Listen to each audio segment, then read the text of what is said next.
Hi everyone, my name is Akshaya Kaure. I'm a nature and animal communicator, which means I can speak to plants, animals, and other species and have two-way conversations with them.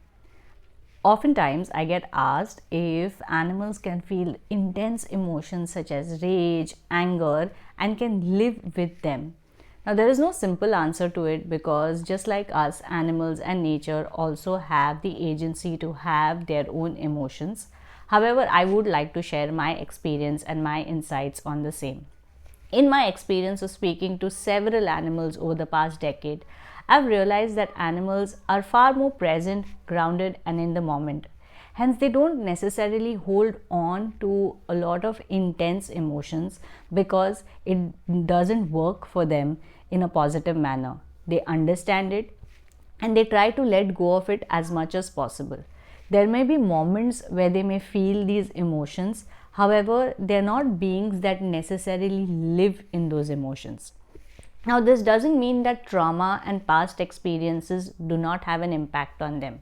It definitely does, and their body remembers. Hence, we'll find animals who have been traumatized react to similar situations and triggers in similar behaviors. So, you may see that if an animal is hit by someone, they may have a particular fear against similar looking people, or an animal may not be comfortable with men but may be comfortable with women, and vice versa. An animal may not like children because they were abused by children. An animal may have issues with vehicles because there has been some past trauma. So of course the body definitely remembers. However, it is the body's response to that situation because the body has learned the coping mechanism for that situation.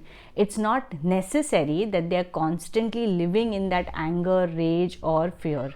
Now, once again, we need to remember that every animal is different and every animal's individual experiences, coping mechanisms, their thoughts, and their feelings about the situation are going to be different.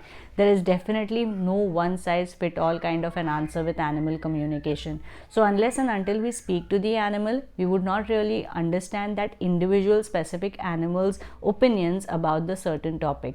But generally speaking, I've noticed that they are not beings that constantly live in that one emotion. They are beings who live in the present and then they make most of it by being in the present. They learn, they observe, and then they relearn to adapt to the situation that they are in. There are certain experiences that have definitely become their body experiences, and hence the body may respond to it.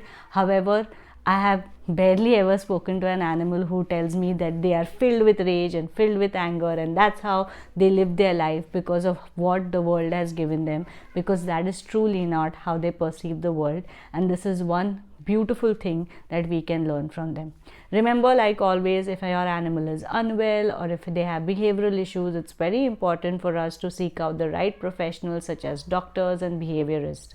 As professional communicators and as communicators in general, we do not medicate, we do not diagnose. In fact, it is our responsibility to direct the human to reach out to the right professional.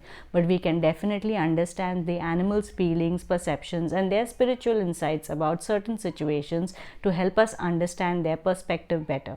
I hope you enjoyed watching this video and found it helpful. If you have had such experiences with animals experiencing intense emotions, please do mention it in the comment section below. Until the next video, bye-bye.